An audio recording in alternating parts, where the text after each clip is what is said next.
Welcome, everybody.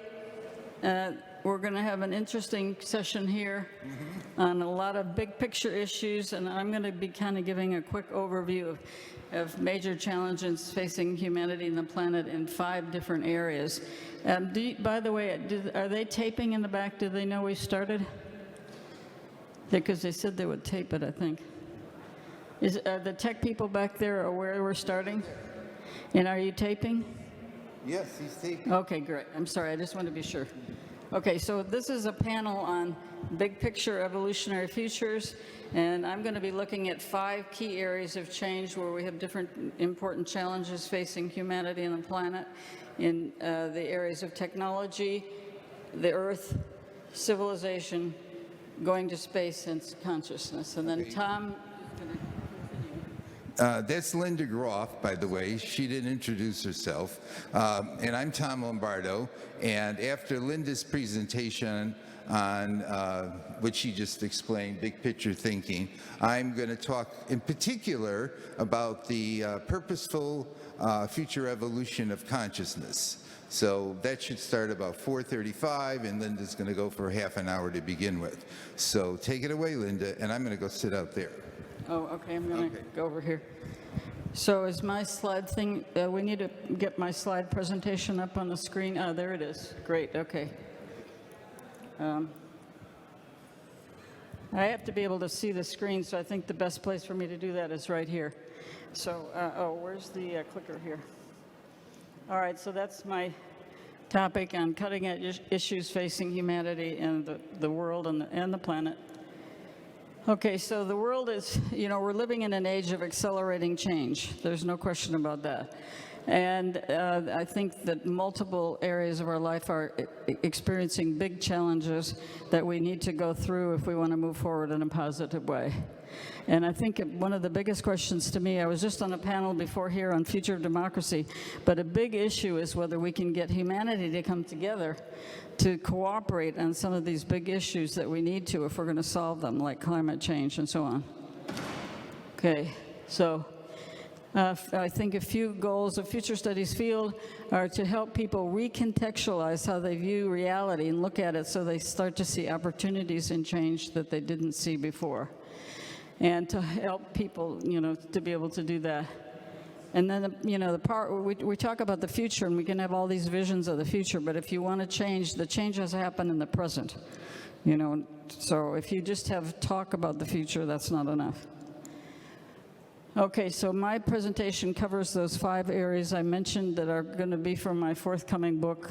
I've changed the title now, I think, to Big Picture Evolutionary Futures, and looking at all these issues facing humanity and the planet in those 5 areas: technology, Earth, civilization, space, and consciousness.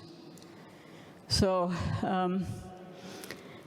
in the past, a very famous futurist was Alvin Toffler, and he, hypothesized 3 major waves or period of change after hunting and gathering, but then he said the human revolutions, the first were agriculture, then the Industrial Revolution, and then he called it the post-industrial revolution, even though it became known as the information revolution, their age. But what I'm arguing in my book is that we're now entering a whole new age beyond those ones that Toffler talked about, and for a number of reasons that we're facing such big challenges in so many areas, including a whole bunch of new technologies.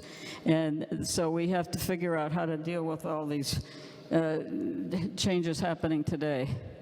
So this new age is being ushered by a whole range of technologies. I'm going to go through a brief summary of them, like 12 of them, and then also that we're having major challenges also in the Earth and climate change, in how do we bring diversity of civilization and humanity together, and then some people leaving the Earth to go to space, and does our future habitat include Earth and space for some people? And then also that I would argue, and I think Tom too, that we need an evolution of consciousness to deal with all these challenges facing us today. So the new technologies, this is my way of sort of dividing up 12 new technologies that you could say are all disruptive today and go beyond the earlier information revolution.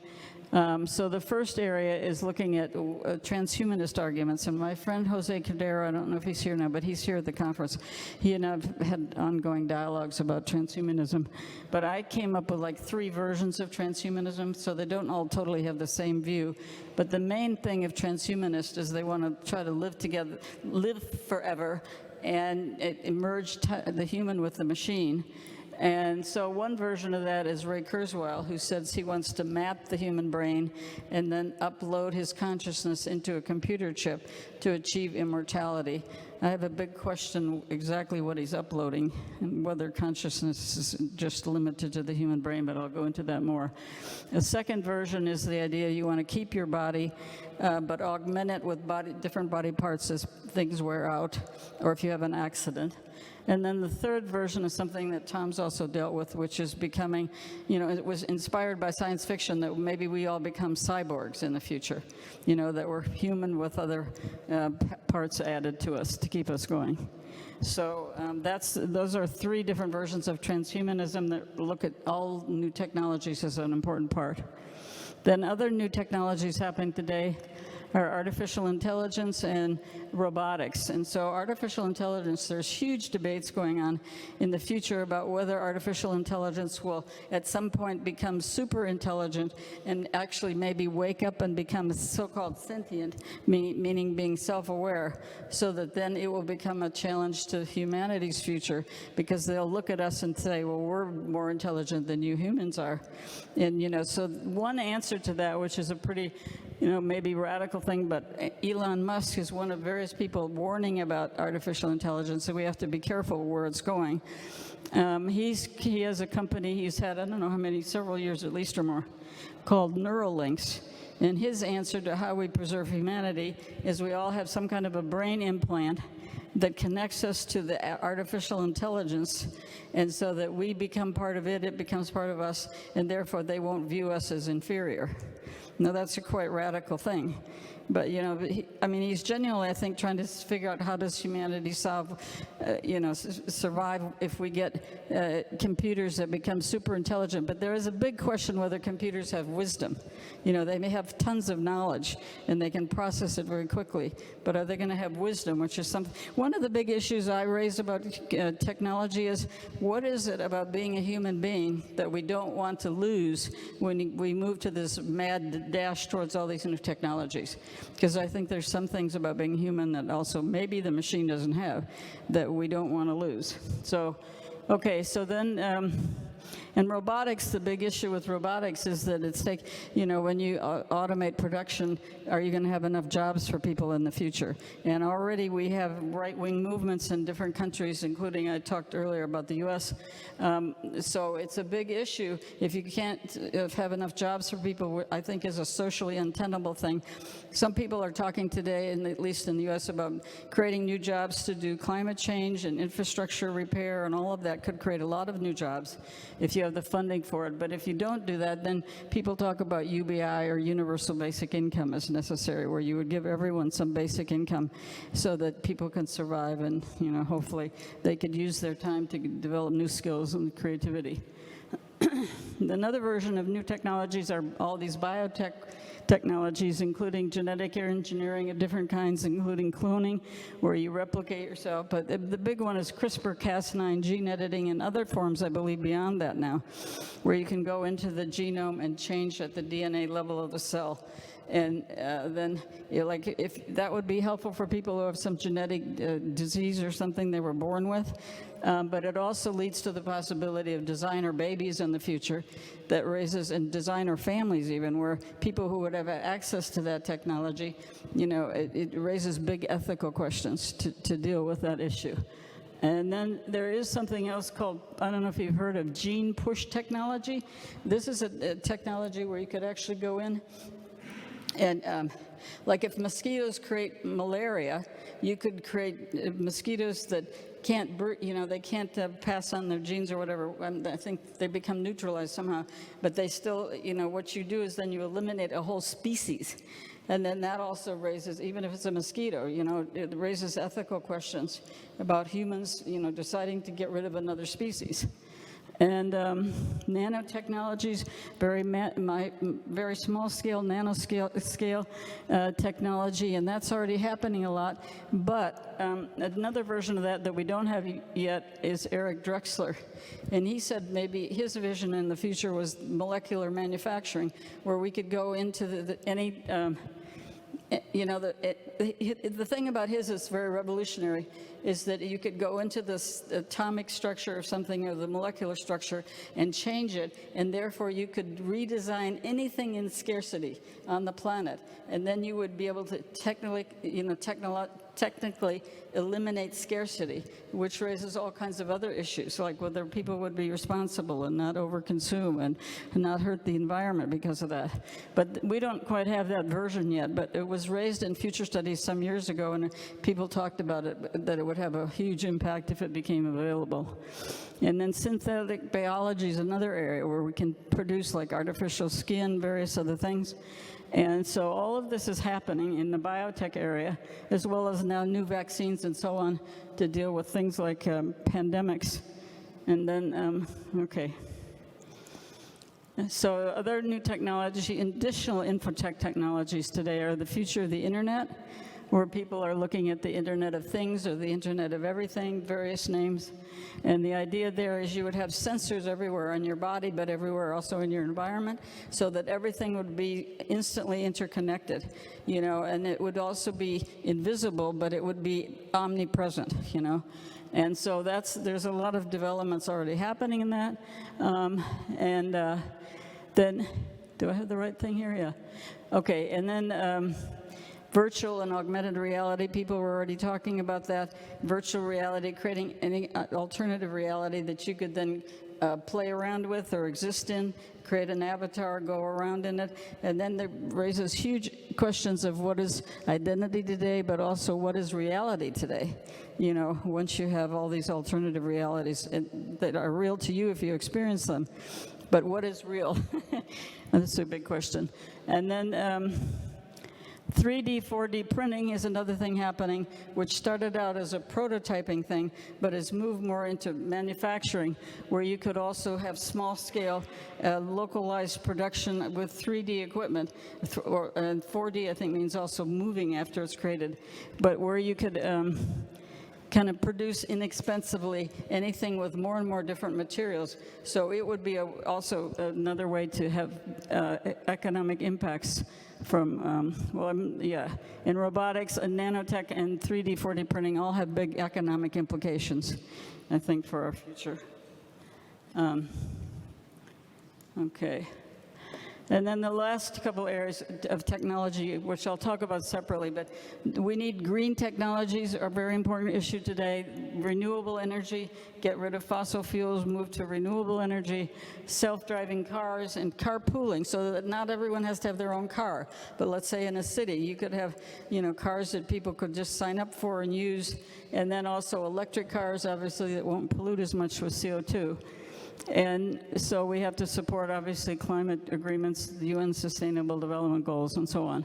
And then space technologies all build on info technologies like computers, telecommunications, robotics, but then they add in a bunch of additional technologies like space capsules. Reusable rockets are very important for going to space, so to keep the costs down.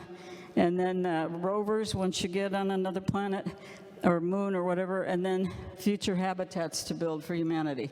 And what's interesting about going to space, of course, is that humans are not on their own naturally adapted to living in space. So, you have to have different ways to protect them and deal with radiation effects and so on. But humanity is more and more moving to space as an extended possible environment for our future. Okay, so this is a very interesting question. I think in the past, when we went from agriculture to industrial information age and so on, when one old age was going out and then a new age was coming in, the new age would create a lot of new jobs and there would be less jobs in the old sector. But the big question today is, as we move now into all the new technologies, are there going to be, like the robotics, are we going to have enough new jobs created for people or not, which might be a shift from the past. And then we have to do things, you just can't have a huge population of people unemployed. You have to deal with universal basic income or something. All right, let's see. Well, I said maybe there could be a lot of jobs in the future in climate change and infrastructure repair. But anyway, the fact that people are worried about jobs may be another factor contributing to more sort of right-wing populist nationalists today. Okay, the Earth is also in crisis today. For at least, there's people say we're in the Anthropocene age based on human dominance of the Earth. And so we're creating, there used to be a division between the wild areas and the human habitat areas. Now they're all merging together. So you got animals from the wild coming into cities, and you get humans taking over wild spaces, and there's big questions of the preservation of many species today. And we also obviously have climate change, which is a very urgent issue that somehow humanity has to come together on if we want to have a better future for everybody. If we don't deal with issues like climate change, our future is not going to be very good, because all over the world we're already having more extreme weather patterns. Like I live in California, we're having much more extreme fires. If you look at the Gulf area, they're having more extreme hurricanes. Different parts of the world are having more flooding, more droughts, more this, more that, but they're all being exacerbated. So people are saying it's not that climate change is in the future as an issue, it's here right now with us. So we need to take it seriously. These are just a whole bunch of Earth crises and challenges. I'm just going to mention them. I don't have time to go into them all. Global warming and climate change, and more worse weather patterns, but increasing global population, but finite world resources to deal with all those people. Future foods, including less meat, because that's high in the food chain, and people creating artificial meat today, and so on. But also transferring from non-renewable to renewable resources, and eliminating environmental pollution. But water quality is another huge issue today in many parts of the world. And threats to biodiversity. A lot of people think we're already in the 6th mass extinction of species on the planet. So that, we don't even know the full effects of that, but that's a big issue. And then these are some proposed solutions for dealing with all the Earth crises. The Paris Climate Agreement 2017, which based on voluntary goals countries have. 17 UN Sustainable Development Goals, Intergovernmental Panel on Climate Change, which just came out with another new report, which I believe says climate change is already here. It's happening faster than we thought. We better take it seriously. And we need to shift also to green technologies and lifestyles. And I think we have to shift, I'll talk about this with consciousness, but we need to shift to a dynamic, interdependent whole systems worldview if we want to solve issues like climate change and all these Earth issues, but many others too. And we need eco-spirituality, eco-civilizations, and many global, local efforts to take action.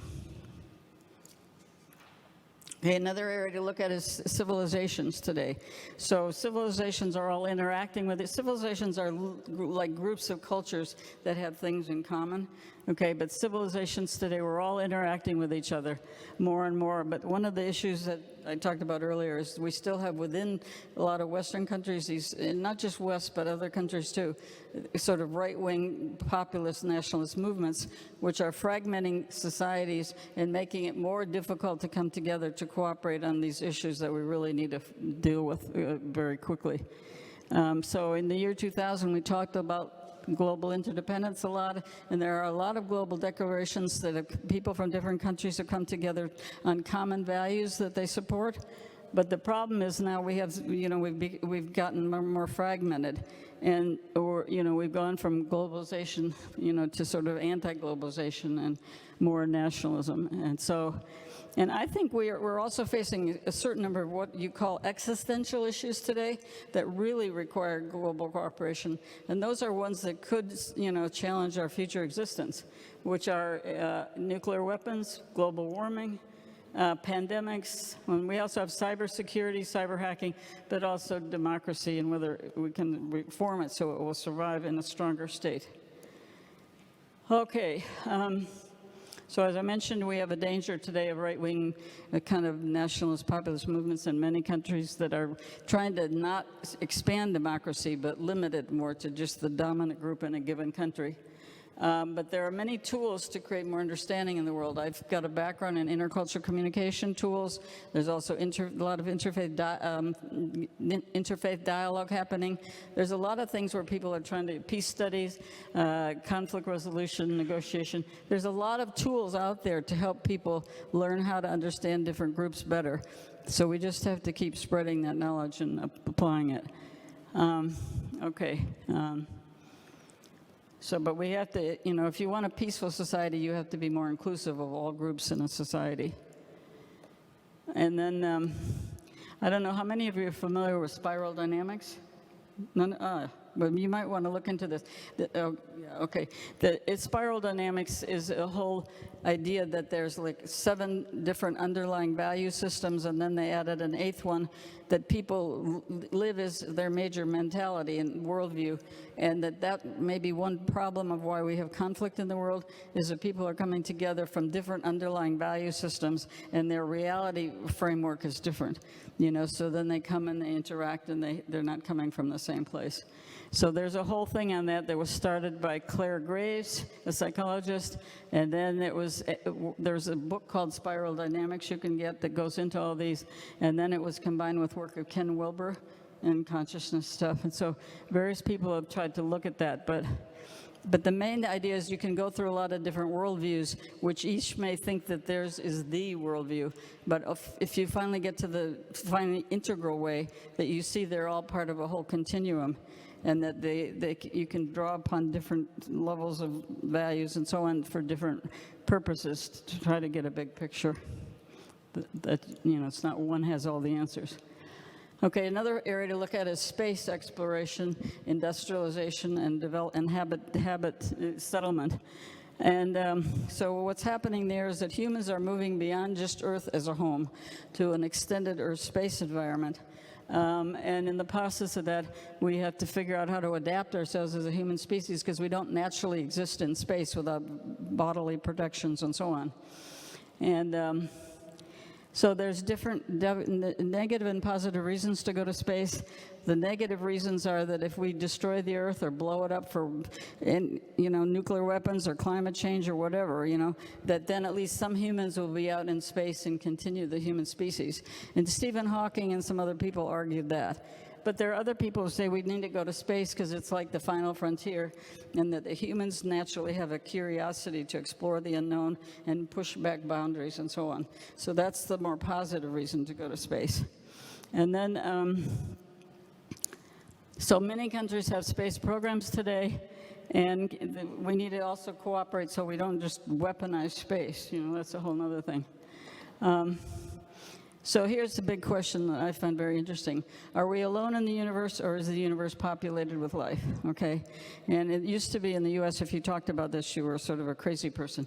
But it's becoming more okay to talk about it. And basically, there was a famous Drake equation where he tried to predict the probability of life in the universe. And now some people are arguing that needs to be adapted some. But there's 2 main efforts to look for life in the universe beyond humans, or intelligent life beyond humans, but also other species could be too. So one is the search for exoplanets in what's called the Goldilocks zone, which means that they could support water, liquid water on their planet, and therefore could have life. So they're not so close to their sun that the water would dry up, and they're not so far away from their sun that the water would freeze, but it would be liquid, and therefore potentially you could have life there. So I think, various scientists have said, like the SETI project and stuff, that maybe within 20 years we should find evidence for that. But the people are looking at, and they take pictures, of different star systems, and then around that planets go. But when they can see a planet going in front of a star system, there's a little change in the picture, and then they can figure out that that's a planet going around and so on. So they've done, I think they've looked at thousands of exoplanets and so on, and certain ones in the Goldilocks zone.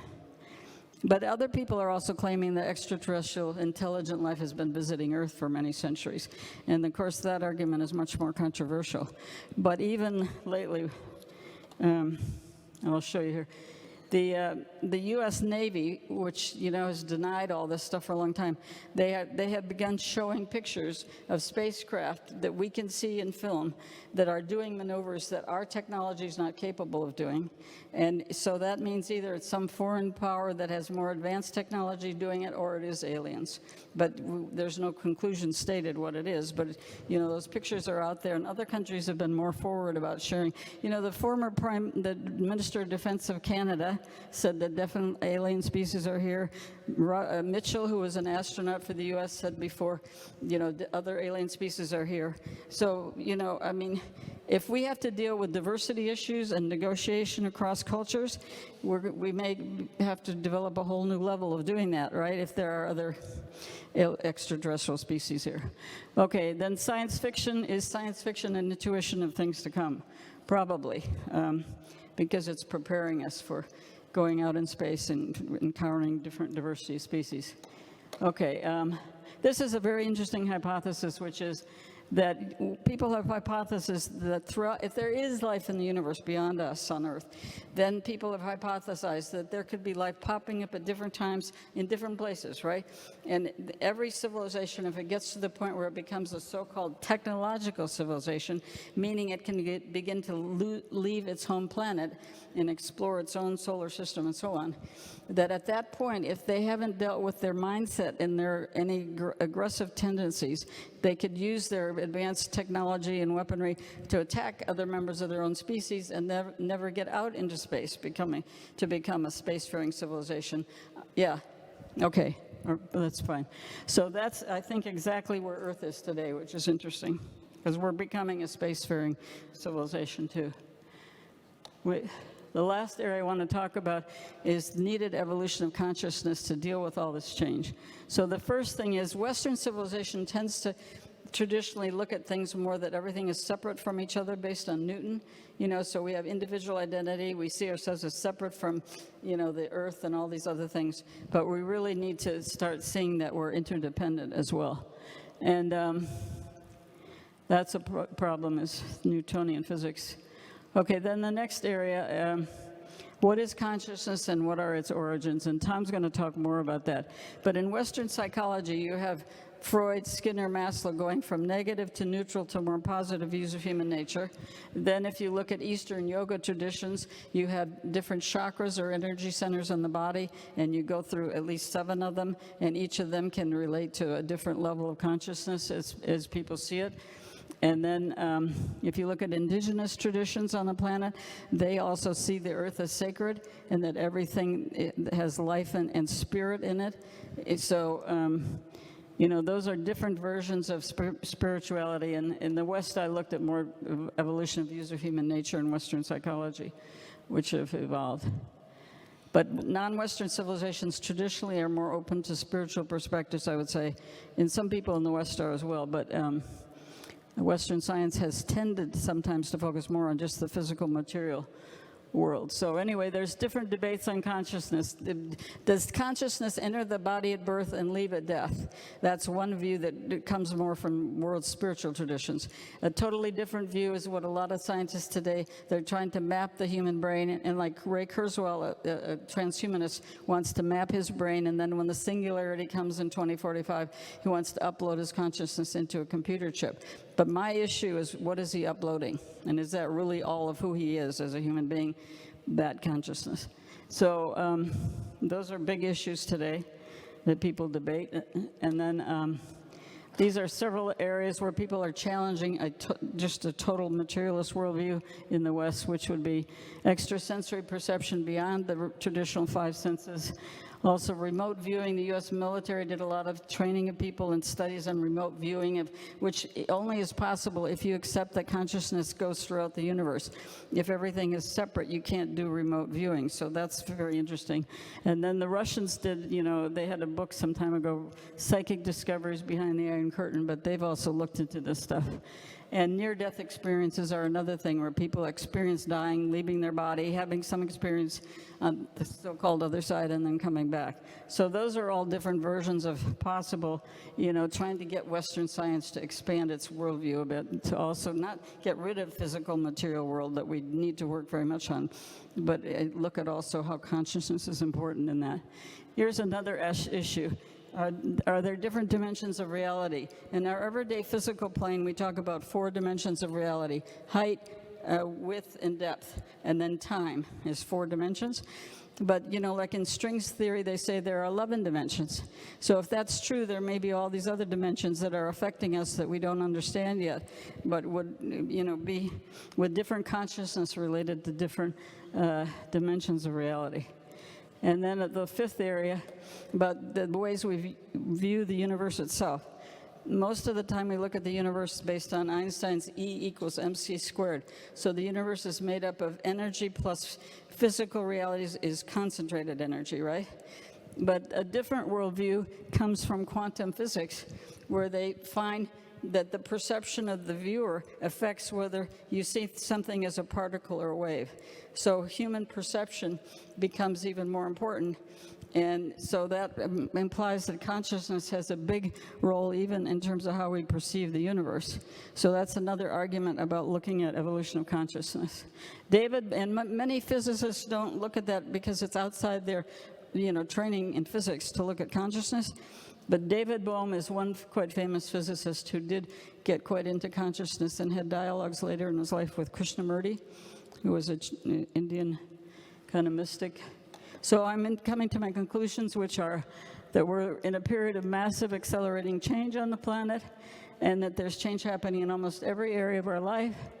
And that I didn't have more time, but to develop, you could have all kinds of scenarios within each of those 5 areas: technology, earth, culture, civil consciousness, etc., space, best case, worst case, mixed case, etc. And then another thing would be then mixing some of those different things together, we need a lot more dialogue between these different areas, because sometimes the technologists over here and the earth people over here and so on, but they're all going to be impacting our future, so we have to see how they all interact as well. I do think that change is happening so fast today that many people are overwhelmed by that, so futurists have a special job to try to help people understand change, so that we don't have more kind of right-wing extremism and so on. So we have to encourage people to be conscious, creative, self-aware, informed, and responsible, and have more wisdom in their decision-making, which is on the meaning of life, not just knowledge and facts. So we have much uncertainty going forward, and different people here and futurists have argued about we don't totally predict the future, and we always have different scenarios of different possible futures. But as the Chinese proverb says, may you live in interesting times, which I think we do. And I think and if you're interested in the PowerPoint or whatever, or my book, a future book, will be Big Picture Evolutionary Futures, please give me your card. And thank you very much for listening. Yeah. And I think I was in my time. Yay! Tom is a very dear old friend of mine, also a futurist, and he's challenging me that sometimes I have too much material when I present. Okay, I don't need that. Okay. Yes, thank you. So we all ready again? Okay.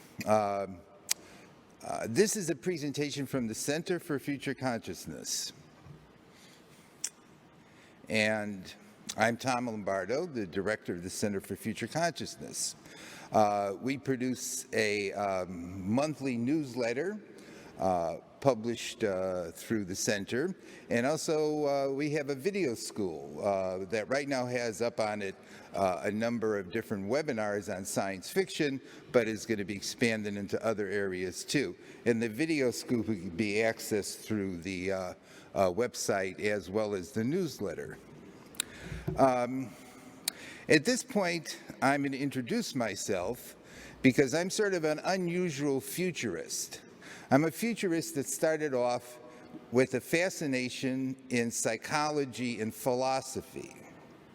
And up here on the screen are the books I've published, and they usually involve strong elements of psychology and philosophy.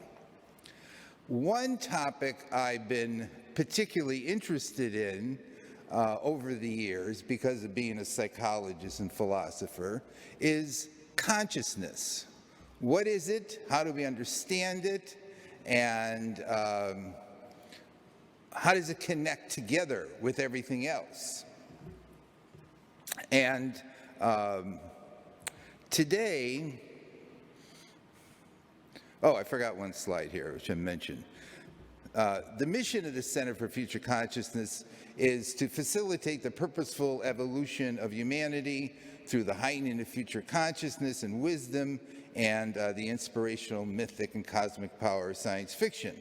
And a key dimension in our purposeful evolution in the future is indeed the purposeful evolution of consciousness.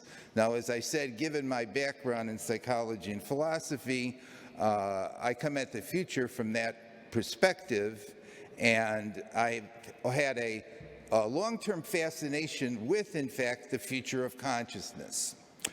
The title of my presentation today is The Purposeful Evolution of Consciousness, which is going to be critical to understanding our future, and in particular, the future of consciousness.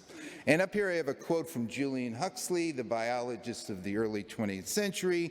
"The human species can, if it wishes, transcend itself, not just sporadically, an individual here in one way, an individual there in another way, but in its entirety as humanity."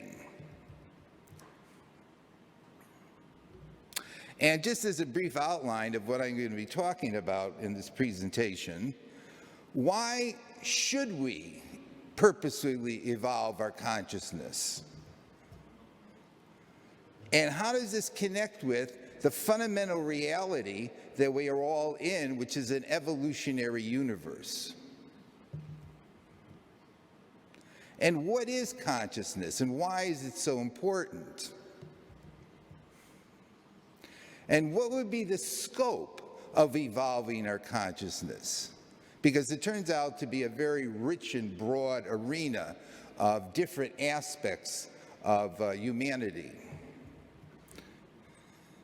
And then I'll briefly look at some far-out, far-future possibilities for consciousness way down the line.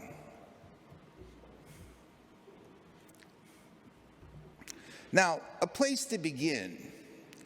The diversity of contemporary theories and paradigms regarding challenges and solutions. And here's a quote from Virginia Pastrell, who was written on the future.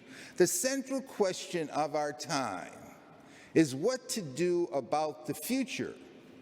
And that question creates a deep divide. That is, the future is the big issue, but indeed, we don't agree on how to come at it and how to understand it and what to do about it." In fact, in my book, Contemporary Futurist Thought, I list over 100 different theories and paradigms on the future. There is a great diversity. And I put up here challenges and solutions because there is a diversity regarding what the challenges are and a diversity regarding what the solutions are. If you identify different problems, you come up with different solutions. One thing I do notice is that the perspectives, the paradigms we take, often fall into one or two basic categories. Those that emphasize somehow or other evolving, developing our physical reality, which includes technologies, or evolving and developing our conscious minds. And it's not like every position falls easily into one or the other, but this is sort of a general divide I see in a lot of different theories and approaches. And I would suggest to you that this whole array of theories about the future is in an interactive evolutionary state. And by that I mean we are in an ongoing debate, and have been for centuries, regarding what the future holds, what we should do about it, and what would be a good future. This is not something new to our era. We've been fighting over the future and envisioning it in different ways for centuries. And so everybody's familiar with the quote, "The future ain't what it used to be," but you may not be familiar with the ending here, and it never was. It keeps changing on us. So we have an evolutionary interactive landscape of preferable futures, and evolutionary meaning that it evolves, and that these different paradigms, these different theories are fundamentally frameworks of our consciousness. That is, they are sets of ideas integrated together, even if we're talking about technology, because that will be just simply a set of ideas about technology. And these different frameworks are conscious frameworks that humans create and develop to interpret reality and to identify the problems and challenges in reality and to identify what the solutions are.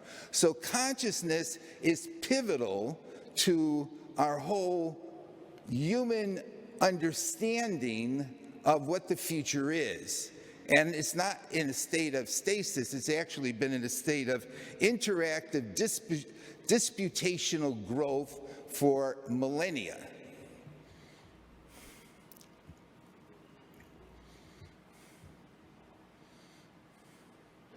Now, I would suggest, as a perspective to take on the present and on the future, indeed, that all of our major problems in our contemporary world are due to weaknesses and failings in our consciousness.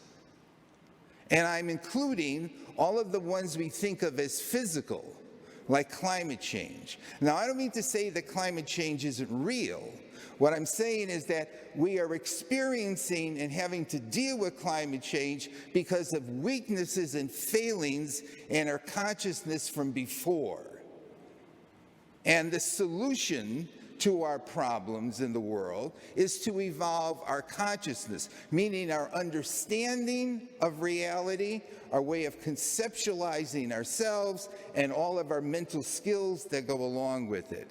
And here's a quote from Mahai Csikszentmihalyi, a famous positive psychologist, which, in concurrence with Linda, would resonate with a Western materialism.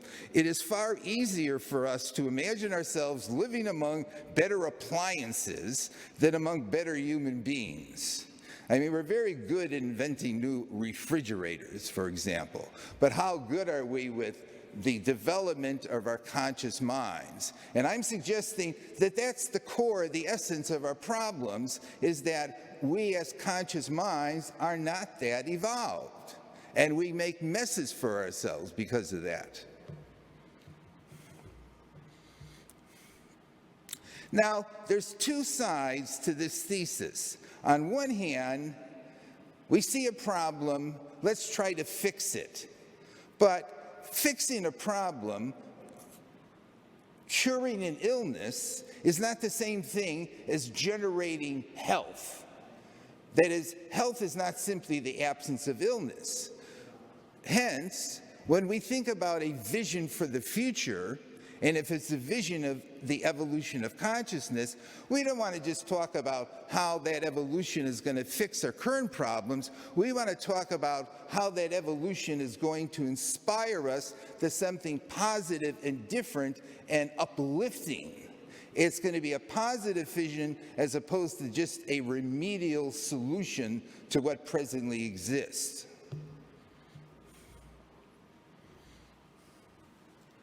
Now, my starting point in this argument is going to be evolution. And here's a quote from a book, Evolutionary by Carter Phipps. And basically what it comes down to is that understanding evolution is fundamental and pivotal, not just to simply understanding our past and our origins, but to understanding our future.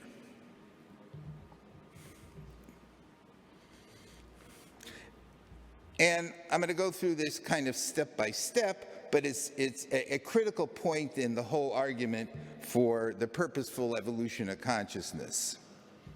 Even though there's a dimension of stability in reality, and there definitely is stability, we live in an evolutionary universe. And at every level of existence in this universe, there has been evolutionary change and transcendence. This universe has evolved itself from very simple and fundamental primordial beginnings. It is a mistake to look at reality at any level as static, whether it's the earth, humans, the universe, rocks, whatever level we're talking about. The universe is fundamentally an evolutionary creation and still in a process of evolution. And evolution, in fact, seems to be the dynamic principle of the entire universe. It's a framework for understanding our past, our present, and our future. The earth, life, and humanity is embedded in this evolutionary reality. There is no stable, harmonious nature or earth that we exist in, never has been. This is a state of fluidity. We talk about change today. Well, it's always been changing. It's always been evolving. And it's never been totally harmonious. There's been sound and fury along the way, and will continue to be sound and fury along the way. And humans are evolutionary beings, all spheres of our existence, from our bodies, our minds, our cultures, our civilizations, our architecture, our technologies. And we have an evolutionary past, and we may have a potential evolutionary future. And I say may because, of course, one possibility is that in one manner or form we wipe ourselves out. And that's part of the evolutionary saga. Now, here I'll introduce an idea that is not so commonly presented within evolution. Evolution itself is evolving. That is, if you look at the different levels of reality, from the simplest to the increasingly more complex, the patterns of change that are generated at that level keep growing in complexity. So the universe is evolutionary, but the universe is in fact, as an evolutionary reality, evolving its very transformational processes of further growth. So there are epochs to evolution, from the physical to the biological to the psychological and technological. Here's 4 very good books on evolution. And by the way, Linda mentioned this too. The presentation, the references, if you're interested, you could, of course, write to me on it. But 4 very good books on how time evolves by J.T. Frazier, on how evolution isn't what it used to be by Walter Truett Anderson, on the stages or epochs of evolution, and The Quark and the Jaguar, which is a very good book by Murray Goldman on the evolution of complexity. So, the most extraordinary fact about public awareness of evolution is not that 50% of the people in the United States, of course, don't believe in it, although now we sort of tipped the scales here recently, but that nearly 100% of people don't see how it's connected with anything of importance in their life. So even if you say you believe in evolution, what difference does that make in what you do every day? Well, I'm going to suggest to you that it makes a very, very big difference. And this is based on my 2 books, The Evolution of Future Consciousness and Future Consciousness. So it's not just simply that evolution is true, we don't grasp the significance in our lives. That's because we, conscious human beings, are a new stage in evolution. No matter how much we like to be critical of ourselves, we are a new stage in evolution. Remember, evolution is evolving. And we're a new stage because we can anticipate and think about the future, set goals, and manipulate change intentionally, purposefully, based on learning and knowledge to direct the future flow of events. That is, we have introduced conscious purpose into the evolutionary process, and that's a jump in evolution. It's an empowering jump, an incredible jump. And it's not like we just started that last week. We've been doing this since we first invented tools. We are responsible for the creation of human civilization through our capacity for purposeful evolution via future consciousness. That is, civilization is due to future consciousness. And again, future consciousness is the capacity to think, imagine, out ahead, set goals, and attempt to realize those goals. And if you stop and think about it, every significant dimension of human civilization depends critically upon our future consciousness. And every significant dimension of human civilization has been purposefully evolved by us. And I'm using the word evolved again. This is an evolution. It's part of the whole process of evolution. We are participating at a higher level of the evolutionary process because we are consciously and purposefully directing change. So the natural distinctive human capacity is to guide evolution and create a future through future consciousness. That's what makes us distinct. And I just threw up another book there. This is a unique expression, human consciousness about the future, of a ubiquitous cosmic process that we are participating in as a jump forward.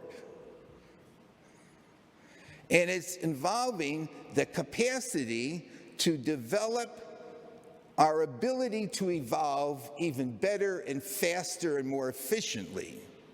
So instead of random mutation of genes, we think ahead. And that's a much more efficient and faster way to evolve than having to go through numerous generations of natural selection and random mutation. So the argument that we shouldn't play God is ridiculous because it's exactly what makes us human. We are perpetually meddling with nature. That is the essence of humanity, because humanity is a purposefully evolving conscious entity which manipulates and guides change. So we guide evolution. And if one is to ask what the good future would be, and this is something that Carter Phipps agrees with as well, is that we should develop our ability to guide evolution better than we do today. We cannot back out of it, though, except if we want to knock out our frontal cortex and go back to being a primitive, reactive being. So, as Julian Huxley said, it is as if man had suddenly been appointed managing director of the biggest business of all, the business of evolution, appointed without being asked if he even wanted it, excuse the sexism in his terminology, and without proper warning and preparation. What is more, he can't refuse the job. Whether he wants to do it or not, whether he is conscious of what he is doing or not, he is in point, in fact, determining the future direction of evolution on this earth. We are the architects, the evolutionary architects of the future evolution of the earth. This is his inescapable destiny, and the sooner he realizes it and starts believing in it, the better for all concerned. So we cannot help but guide and direct the future evolution of nature. We can't not mess with nature. That's what we do. And we mess with nature in a billion different ways. So we might as well mess with it with wisdom and intelligence as opposed to deny the fact that that's what we're doing or that we shouldn't do that at all. Now we'll come to consciousness. One article I wrote, The Ecological Cosmology of Consciousness, has been a series of articles on the nature of consciousness. What I mean by consciousness is very simple. You all are having it right now. It's to experience and be aware. There's a lot of different theories of consciousness, obviously both Eastern and Western, and how consciousness connects with the brain, the physical world, etc. Still, consciousness is somewhat of a great mystery, not we don't quite, not quite, there's things about it that we deeply do not understand. This is very odd, since indeed we are conscious beings at our core, and yet we don't understand yet the reality of what our reality is. Now, we do, though, appear to ourselves and to others as conscious beings with personalities that are embodied. And without getting into more elaborate metaphysical issues about consciousness, we see each other as conscious beings, and we communicate with each other, we resonate with each other, and we are in bodies. We're embodied, and we have personalities. And our self, our I, is a conscious reality. So when you reflect on, oh, me, I, that's a conscious reality. It's a conscious reality here, and there's a conscious reality scattered about through this room. So each of us is a conscious being, and humanity is a collection of conscious beings.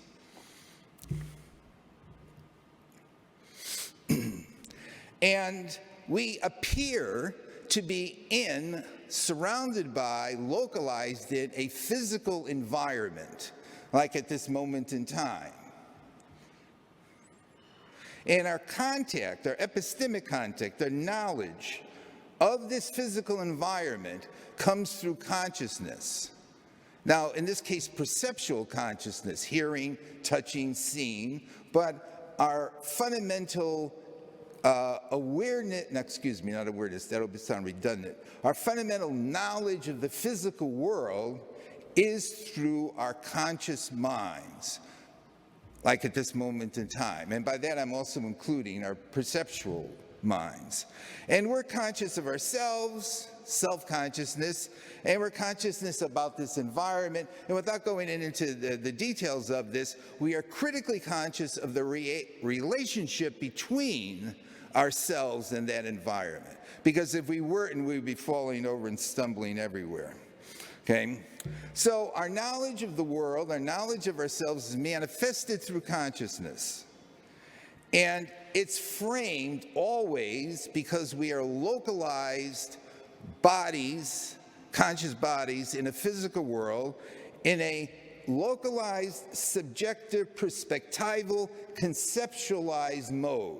That is, we aren't experiencing the world from an objective standpoint, standing out away from it. We're in it, and we see it and understand it from a point of view. But consciousness strives for objectivity and truth. And this is a whole other issue in itself that came up this morning, but indeed we do strive for truth, and there isn't any way around it, in my view. In fact, as soon as you say truth is relative, you've made a statement about truth, so you hit yourself in a logical contradiction.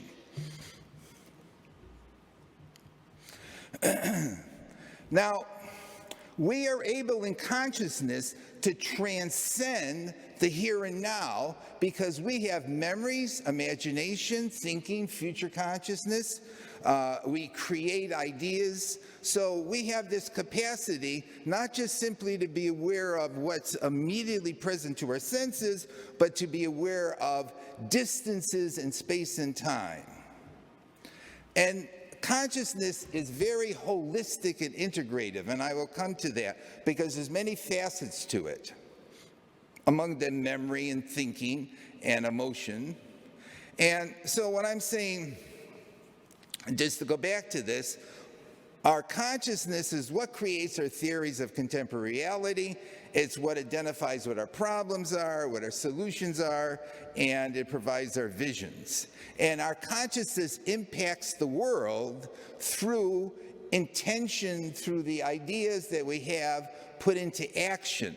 So even though it might sound strange, it's very common for mind to move matter. In fact, mind is moving matter all day long, all over the place, because consciousness is the center of our purposes and intentions, which get acted out and communicated. So I've just been told I got 5 minutes, so I'm just going to skip that slide. And now here we come to why we should evolve it. What I'm going to say to begin with is that we've been evolving the physical world, which we call technology, throughout human history. Technology is an amplification of physical evolution. It's purposely evolved physical reality. We've been attempting to evolve our conscious minds throughout history through spirituality, psychology, philosophy, that is, we attempt to improve our consciousness in lots and lots of different kinds of ways. And we've been doing this all along since we became self-conscious. And we realize that it's a benefit both to the world and to our consciousness to try to purposefully evolve things. In fact, our normal human consciousness right now involves our purposeful effort to evolve our conscious minds or selves. That is, all of us, all day long, are participating in the purposeful evolution of our conscious minds. Now, that's what I mean by saying that evolution hits home. We are all evolutionary beings in the essence of it, in that we are all participating right now in our own purposeful evolution. And we're using our consciousness to do this, which is a very fascinating thing, is that our conscious beings evolve themselves. We're evolving ourselves. Now we have dual motivational forces toward growth and stability, and so very often we resist evolution, resist growth, and that's an issue for sure. But consciousness evolves both through the history of our species and in our individual minds. And can we evolve consciousness? Yes, that's what we do. And we've been doing it and making an effort at it for a long, long time. And there's multiple dimensions and facets of that evolution. Now, I would just suggest that these are fundamental dimensions of consciousness, from body consciousness to perceptual consciousness, to intuitive consciousness, to imaginative consciousness, to future consciousness. All of these different facets can be evolved. And if I look around at the world, I see a whole slew of different problems in consciousness, like egocentricity, too much living in the present, relativistic thinking, protected injustice, anti-intellectualism, consumerism, irresponsibility about the future. These are all failings of our consciousness dealing with one or more of those aspects of consciousness. And so, if I were to ask, well, what would be the ideals? How should we evolve our consciousness? Here's a list. Love knowledge and learning more than we do. Pursue growth and not stagnation. Love thinking as opposed to just having opinions. Have positive emotionality, including love, joy, gratitude, more so than we do now. Become more self-responsible, expand our temporal consciousness, expand our ecological consciousness, become more resonant as conscious beings with each other, become more creative. And all of these we can evolve, and all of these we have evolved, and there's ways to do it. But these would address those problems from before. To synthesize them, though, I've suggested definitely heighten future consciousness, because that's our guidance system in consciousness, our ability to look out ahead, to intend, to have purpose. Develop our character virtues, that's our ethical dimension. Develop wisdom, which is the integration of our virtues. Become wise cyborgs so that we use technologies which are we're functionally interdependent with them in wise ways, and create new technologies that way. Develop a wise society. And just rounding things up, from my science fiction books and my years of studying science fiction, I'm quite well aware that there's all kinds of far-out possibilities. Now, notice this image. This image is of a futuristic city. 2 minutes, I'm done. And in this image, we see a woman standing up there on this balcony. And she has dark hair, and she's gazing out into this fantastical city. but she doesn't really look happy. She kind of looks like she's pondering the whole thing. Was this such a good idea? Is this our vision of the future, the techno vision of the future? Rather, instead, we should envision what would be a reality of more evolved conscious minds in the far distant future. And I put up an image standing looking at a galaxy. And here's some possibilities, and they're all different ones to talk about. Can we develop telepathy? Even if it's technologically facilitated, mind-to-mind communications and networks of communal consciousness.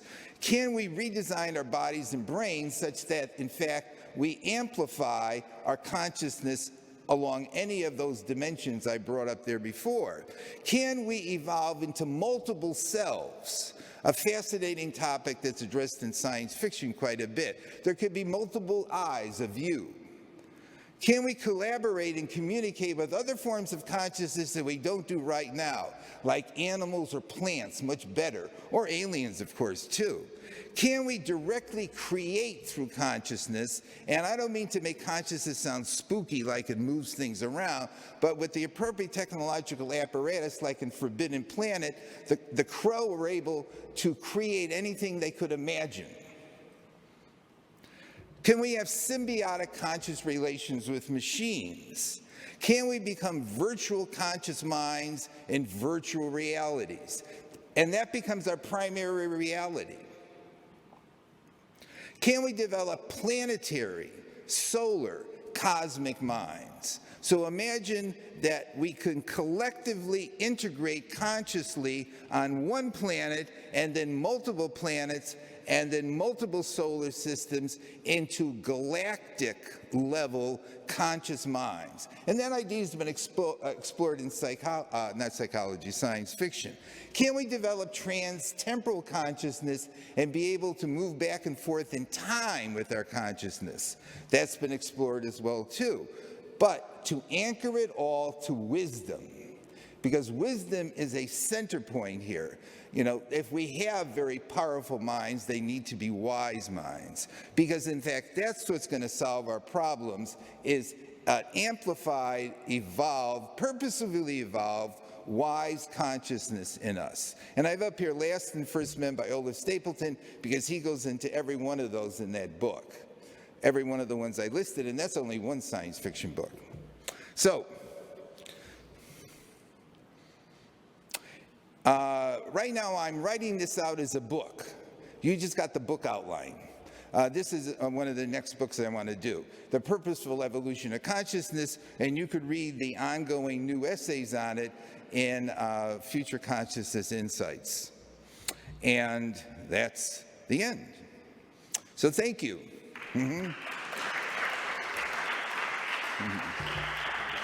So we got a little time for discussion, right? I don't know, what time do we have? How much time left?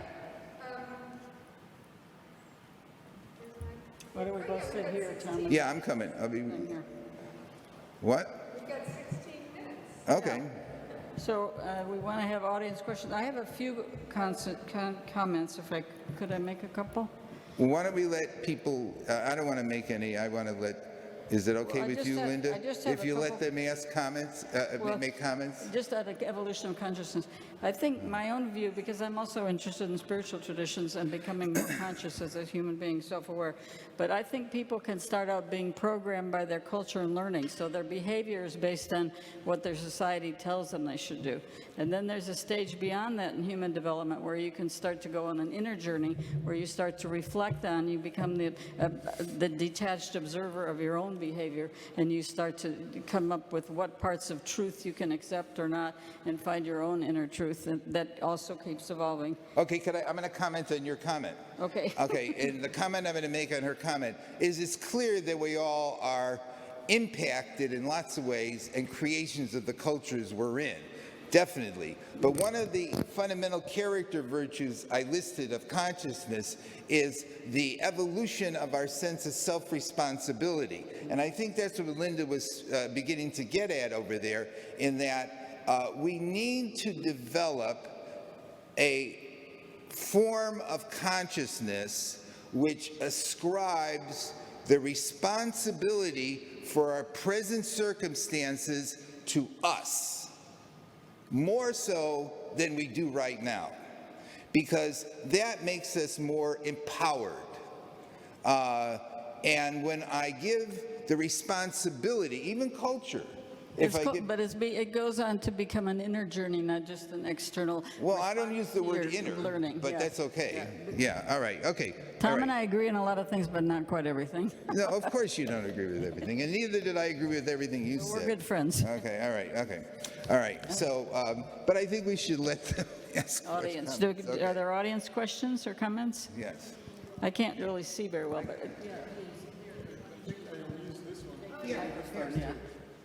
Thank you. Does this work? Yeah, thanks. Thank you for your input. Very interesting. I liked it very much. I did write my master's thesis on integral futures, Ken Wilber and Slaughter.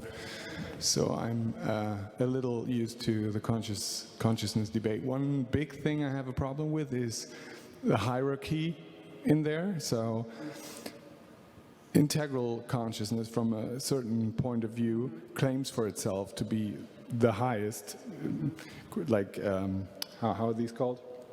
Like quotation marks set to it, the highest consciousness in separation to the other ones. So this is a problem for me. I would like to hear what you think of that.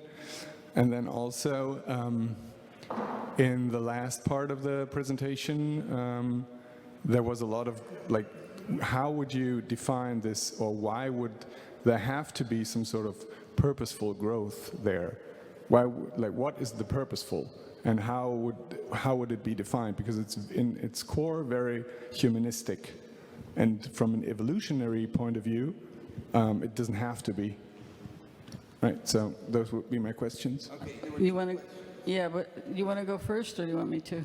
Doesn't matter. You can comment on, Well, I can comment on both of them. But Yeah, I can too. Well, no, Ken Wilber, is a very brilliant guy, and he's integrated a whole lot of stuff, and he has built on the spiral dynamics model to the 7 and then 8 levels of consciousness going off in 4 directions and so on. People have to look that up if you're not familiar with it. We can't go into all of it, but I mean, I understand the hierarchy, that there's an order you have to go through. Is that what you're talking about as an issue for you? Yeah, I got Yeah, your point. yeah. Well, yeah, but let me just, there were issues like that also, like in Abraham Maslow, like, can you skip stages or various people, or all that type of thing. And I don't have an ultimate answer in that. I think he has a model, but I don't think any model is all of reality. It's like a representation of one person's effort to make sense of reality. And so, it's fine if it helps people find insights in their own life that can guide their life. But then if you need to go elsewhere to find other insights, I think that's perfectly good too. And the other question you had is purposeful evolution. I know Tom will talk about this, important. I, myself, in this, where I ended in consciousness, I don't think if we don't evolve our consciousness to at least at a minimum complex whole systems, dynamic, interdependent worldviews, we're not going to solve any of the problems facing humanity today. We won't solve our relationship with nature and all the issues of the earth crises. We won't solve all the diversity of humanity coming together and realizing we're not just a bunch of separate individuals and cultures, but we're interdependent, evolving together, and that we need to figure out how to coexist positively with each other and solve global issues and so on. And even the Western scientific method divide reality into separate parts, but that's why I like future studies, because future studies are saying, well, how do we bring it all together? What's the big picture? How are we interdependent? It's not just enough to have the Western view that we're just all separate, or we won't solve the crises facing humanity today. So that's my answer to that. Okay, yeah, and then, you had 2 good comments. Ken Wilber is one among an ongoing saga of individuals who will articulate a preferable normative vision of the best that humanity could be. And he has his theory. Now, in one sense, you can't criticize him because he's just carrying on a tradition that has been going on since antiquity can we imagine a higher form of mind, a higher form of consciousness? And secondly, how does that higher form compare with other forms that we see around us? So Wilber attempts to envision for him what he thinks would be the highest form. And it's a reasoned argument, and you could see lots of valid points in it. But that doesn't mean that his vision will be the last. It doesn't mean that there's something unique about it, and it's not something you can necessarily even criticize him for, because he's doing exactly what I say we have been doing all along, which is to attempt to evolve ourselves through coming up with ideals about what we think we should be like, based on argument, evidence, reasoning, spiritual traditions, whatever they happen to be. So, I would put my money on this, that it will be a never-ending process of Ken Wilbers. Okay, yes, right. They'll be never-ending. Okay, and then on the second point, which is actually sort of related to the first point, is that in lots of ways we may evolve without purposefully intending to do it, but the nature of us mentally is to engage in purposeful manipulation of reality. That is the essence of us. And so, as Huxley said, we can't avoid the job unless we want to go back and be thoughtless, reactive minds that live in the present. Then we could get rid of purpose. Okay, we can get rid of it. Okay, so I would say that the best thing to do is learn how to do it better, as opposed to try to circumvent it, or to say, well, you know, sometimes it's accidental that things happen. Well, yes, it is, right? But I agree with Linda on this one, that it behooves us, really behooves us, to evolve our minds however we thoughtfully figure out the best way to do that. And keeping in mind, we're going to keep debating that all along the way. Yeah, we will. We'll keep debating all along the way. Yes. I have one more comment. Yes, go ahead. Yeah, I think there's another part about evolution of consciousness is when you become more conscious and aware, self-aware, and so on, I don't know if you can go back to being unaware, unconscious again, which I would say maybe where you're just acting out your cultural programming without being aware you have choices and thinking about it. I mean, I don't know you can go backwards. Well, here, I got a comment on that one, too. My comment on that one is that in one of the presentations today, and the gentleman is actually sitting in here, the tall gentleman with the long dark hair with the ponytail, he brought up the eternal sunshine of the spotless mind, where consciousness was eliminated, consciousness of a traumatic romantic relationship, and the technology company that he went to got rid of a psychological trauma, wiped out some of his consciousness. But but at a deeper level, with respect to what Linda just said, it would be, does it really realistically make sense that somehow I could go back to the consciousness of a fish? Okay, now I don't know. Maybe I got to think that one through a little bit.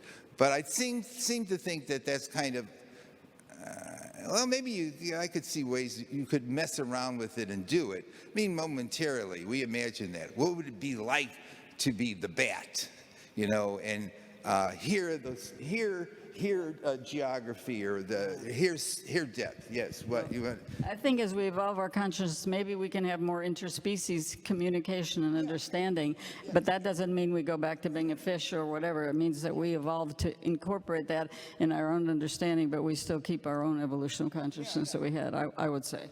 Yeah, and in fact, the whole notion that one could eliminate expectation and memory in the conscious mind and somehow come to a pure point of the present is ridiculous, because it's a variation on this thing about eliminating something, because we're constructed such that we assimilate our experiences and develop due to learning from the past, and our nervous systems are constructed to be in a perpetual state of anticipating what's coming next. So if somebody says, oh, I can stop anticipating, well, that means that somehow or other you can cut off your motor sensory nervous system, because that's exactly what it's doing all the time.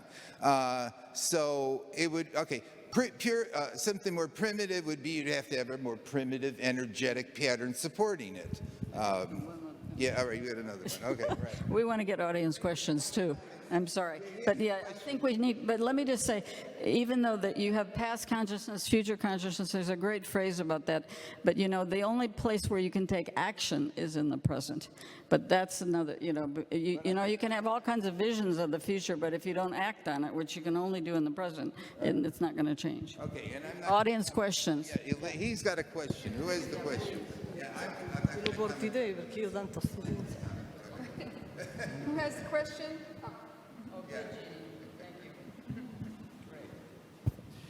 Thank you. Thank you for both of your talks. So I just wanted to come back to this momentum of evolution, you know, and I was kind of missing. I mean, evolution, it includes all the species on this planet, right? And I was kind of, you came back to this, you know, connecting to other consciousness just at the very end of the whole thing. And I wonder, you know, all the problems we see right now is that we are not aware of at all of the complexity and the interplay of the bacteria inside of us. Everything which is created, the atmosphere we need by all the other species. And so how is this connected to what you just said, and what does it need for us to develop? Yeah, very good point. I think that it's a very plausible goal on our part to significantly enhance our capacities to understand and communicate with other forms of sentience and consciousness on the earth. I think that right now we are rather limited in our ability to communicate and to sense what they experience and they sense. So part of the evolution of human consciousness may in fact be, a big part of it, may be a kind of much richer and diversified ecological consciousness involving multiple species, with us being only one of them, and perhaps maybe being the facilitator, okay?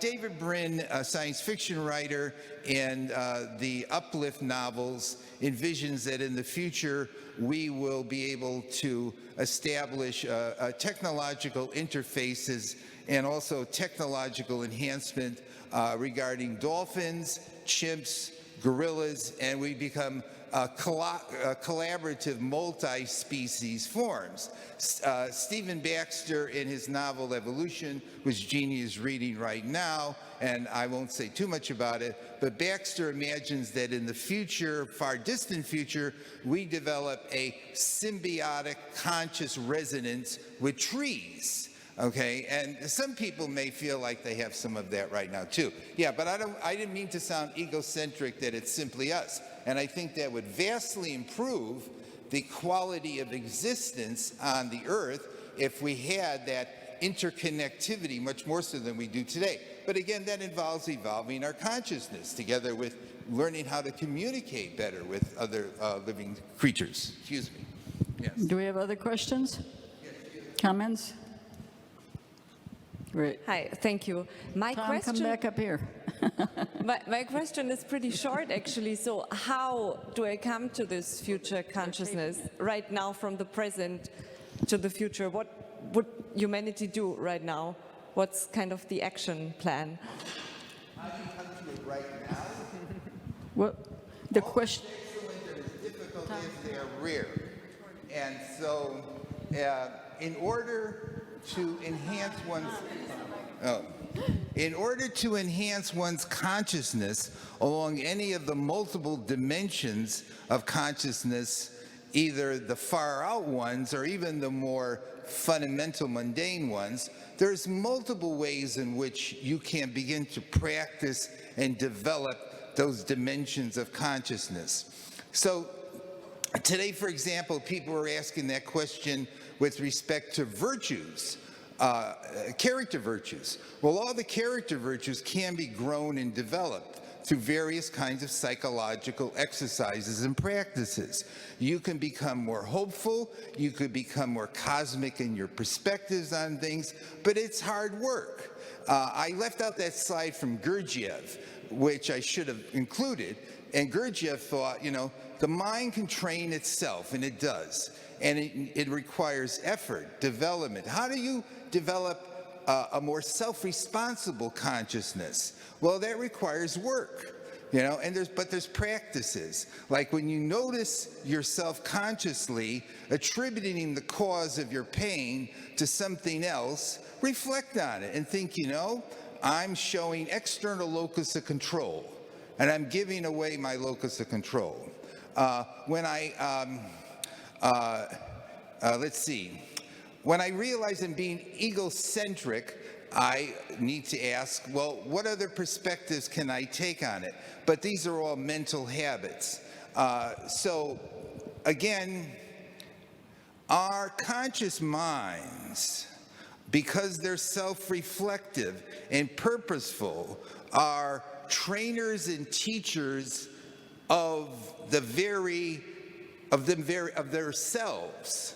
So if you want to grow your conscious mind, there it is, go to it. But there's lots of ways to do it, but it doesn't happen immediately. It takes work, and whatever the case may be. And we're all fairly, human and fallible with this thing too.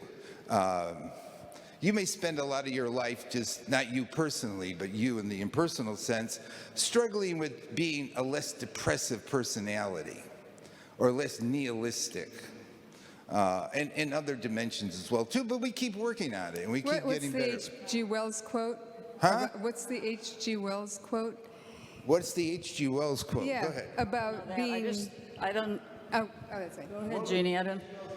Well, it's a quote you often use about we're so tiny in our. I don't know. I just. Yes. The dawn before the Right. This is the dawn before the awakening. The point being that we are really at just the beginning. just sit Right. down There's and- just little sparks of consciousness that are emerging now. Yes. But let me just add to what you said. I mean, if you look at Eastern traditions of meditation, there's all different types of meditation to become more self-aware, and all of those are things. And people talk about karma, even. I don't know. I mean, if you do things in your life and you get results you don't want, then maybe that forces you to reflect and see if that's what you want to be creating or something different. Anyway. Yeah, and actually, one additional thing that popped into my head is on that question.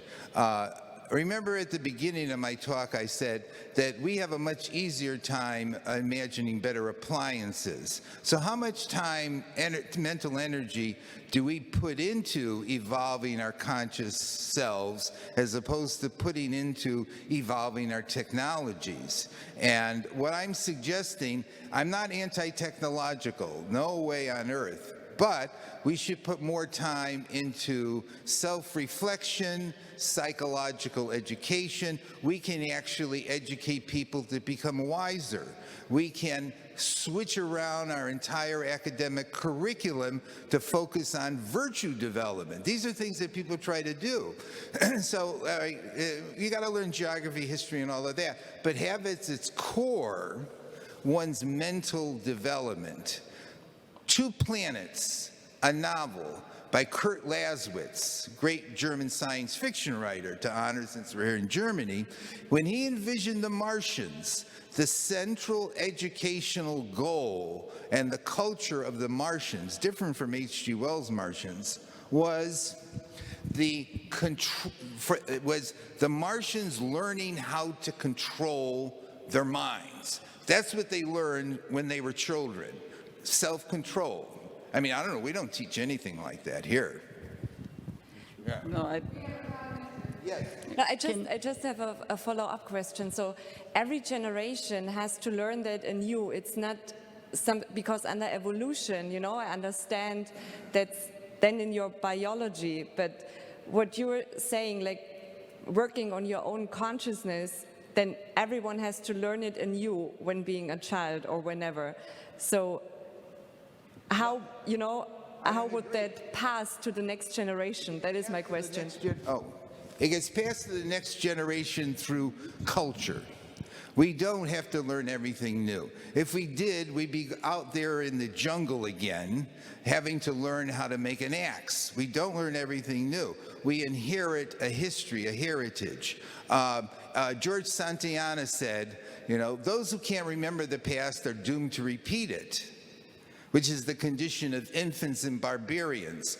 You have this great tradition of humanity here, of the history of psychologists, philosophers, spiritualists that have accumulated knowledge, and science is an accumulation of knowledge across generations too. So we build on that.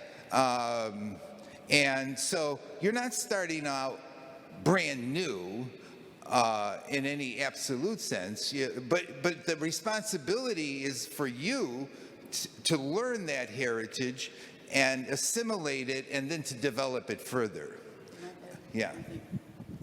Yeah, I mean, I think I mentioned before, like you can be a product of social learning of your society where it's at a certain time, or where you are placed within your society and get socialized at a certain time. But there's a difference between somebody who comes up with a totally new creative idea for the first time, an aha, you know, some brilliant insight or breakthrough, and then it gets part of culture and learning for everyone else and gets passed down. But then I also talked about it, you know, I have a background also interest in spiritual traditions, and part of the spiritual tradition is to go beyond your external social cultural learning, wherever it is at a given time and space, and then to start to reflect, like how many of the values that I was socialized with by my family I want to keep, or maybe there's some of them I don't think are so great after a while, you know, so that I can evolve myself. But then it's my own internal decision that I want to live a life based on some different values, perhaps, or some different mix of things than the way I was originally socialized. So that's also how we evolve as individual human beings, which is important. So it doesn't, I mean, it's back and forth, I think, culture, between the external environment, the inner environment, and they both kind of reflect each other in different ways, and yeah. Yeah, from my point, I wouldn't want to abandon the culture I learned. I would just want to learn more about that culture and other cultures, because we are creatures of culture. We are creatures of history. We have all these things we've evolved, and they're not just physical things, there are a lot of psychological things too. I mean, we evolved language. This is an interesting thing that we have this capacity. So you don't want to give it all up. Right. I took 21 students, let me just finish this. I took 21 students to Japan for a year. Japanese culture versus US culture, my culture, is very different. On the surface, they're both modern and technological, but under the surface, you're socialized quite differently. So in the West, we're socialized to be more individuals. In Japan, you're socialized to be more collective.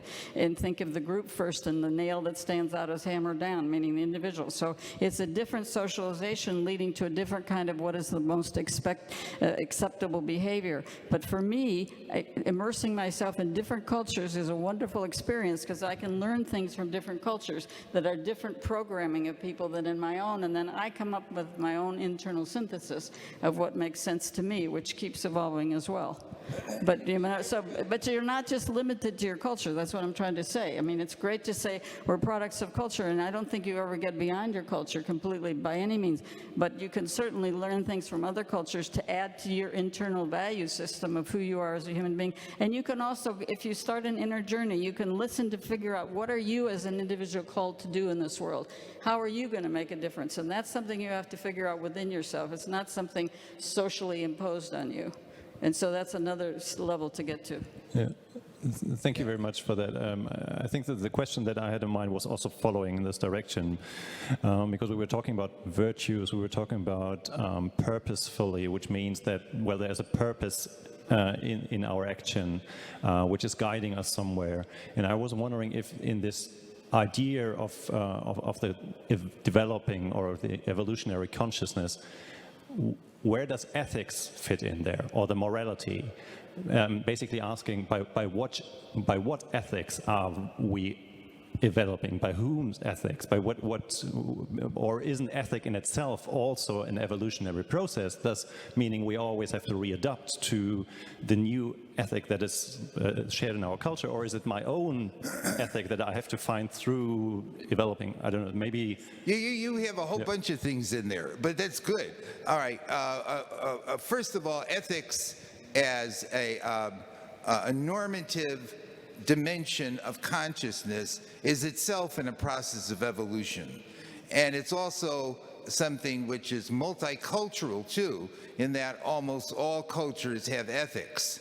The way I would come at ethics particularly is that ethics is at the core of one's purposeful evolution. It's the guidance system in that I'm going to be making decisions about how to direct the future depending on what my ethics happens to be. Ethics has to be essential here. So when I ask the question, what would be a more evolved consciousness, it would necessarily have to be a more ethical consciousness. And also, when I said wisdom, wisdom is the capacity to connect knowledge and experience with ethics into action. So I'm definitely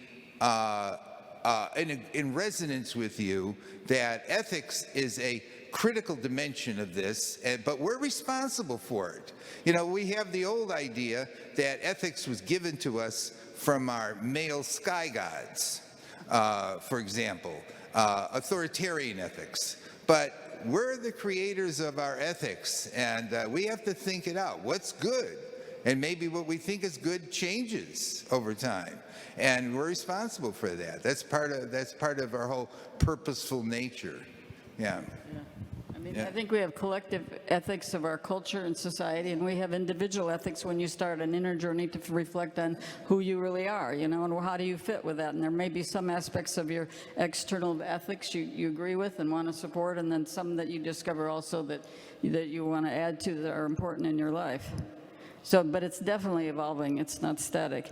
I mean, just look at identity today. It used to be you're either male or female. And then look at all the choices today. And just as one example of a more complex world.